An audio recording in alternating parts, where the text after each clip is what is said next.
बच्चों, शुभ प्रभात। आज मैं वाक शीर्षक कविता का अंतिम अनुच्छेद से संबंधित कुछ बातें बतलाऊंगा। जैसा कि कवयित्री ने कहा है, वैसे मैं इस अनुच्छेद की पंक्तियों को आपके सामने रखूं। पंक्तियां इस प्रकार हैं। थल थल में बसता है शिव ही, भेद न कर क्या हिंदू मुसलमान, ज्ञानी है तो स्वयं को जान, वही है साहिब से पहचान। बच्चों, इस कविता में निष्कर्ष यह है कि व्यक्ति को सर्वप्रथम अपने को पहचानना चाहिए। व्यक्ति को चाहिए कि वह अपने आप को जाने। मैं कौन हूँ, मैं कहाँ से आया हूँ, मेरा कर्तव्य क्या है, मेरा कर्म क्या है और मुझे कहाँ जाना है। और इन बातों को वही व्यक्ति समझ सकता है जो अपने आप को पहचानने का प्रयास करता है, जिसे आत्मबोध कहते हैं। कवयित्री प्रस्तुत पंक्तियों में कहती हैं कि शिव कल्याणकारी है, परमात्मा कल्याणकारी है, वह हर जगह विद्यमान है, जैसा कि मैंने इस कविता के प्रायः पहले, दूसरे और तीसरे अनुच्छेद में भी बतलाया। इसलिए कवयित्री कहती हैं कि हिंदू हो या मुसलमान या अन्य कोई संप्रदाय, उसे अपनाने में किसी को भेदभाव नहीं करना चाहिए, अर्थात शिव को।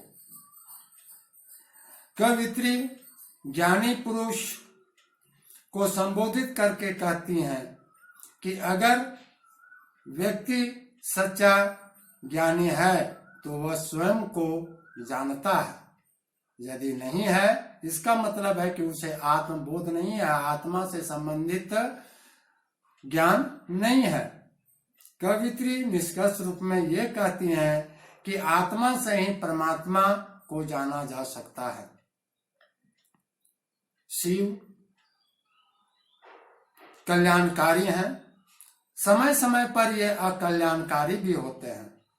जब जब धरती पर विनाश का समय आता है, और विनाश का समय तब आता है जब धरती पर पाप की वृद्धि होती है, तो शिव अकल्याणकारी बन कर करके उसका निवारण करते हैं और अंततः जो पुण्यात्मा है उसका कल्याण करते हैं। कवयित्री कहती हैं कि प्रभु निष्कर्ष रूप में, निसंदेह रूप में कल्याणकारी ही है। वह अपने भीतर स्थित है, उसे अपने अंदर खोजना चाहिए, अपने वास्तविक स्वरूप को वह जाने। कौन? मनुष्य। बच्चों, आत्मा को जानने के बाद ही परमात्मा को जाना जा सकता है, परमात्मा का बोध होता है।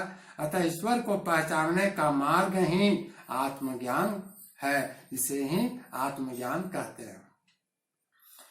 कवयित्री प्रेरणा देती है कि चाहे हिंदू हो, चाहे मुसलमान हो, चाहे कोई अन्य ही क्यों संप्रदाय के व्यक्ति हो, सबको शिव की आराधना करनी चाहिए।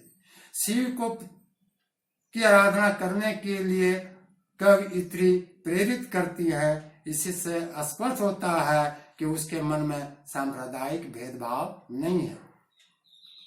कवयित्री संप्रदायवादी विचारों से ऊपर उठ कर करके, ईश्वर जल में भी है, थल में भी है, हर जगह मौजूद है, कण कण में व्याप्त है, रोम रोम में व्याप्त है, वह सर्वव्यापी है, वह सब जगह निवास करता है।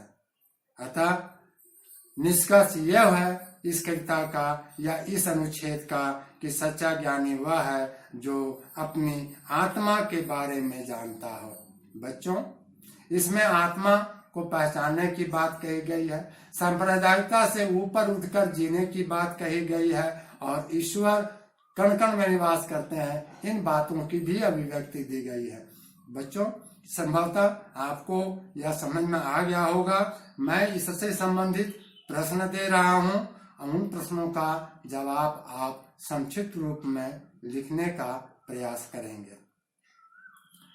अगली कक्षा में मैं एक कहानी के साथ आपके सामने प्रस्तुत होऊंगा और वह कहानी है ल्हासा की ओर। तो बच्चों, अगली कक्षा के लिए आप जिज्ञासु बने रहें। धन्यवाद।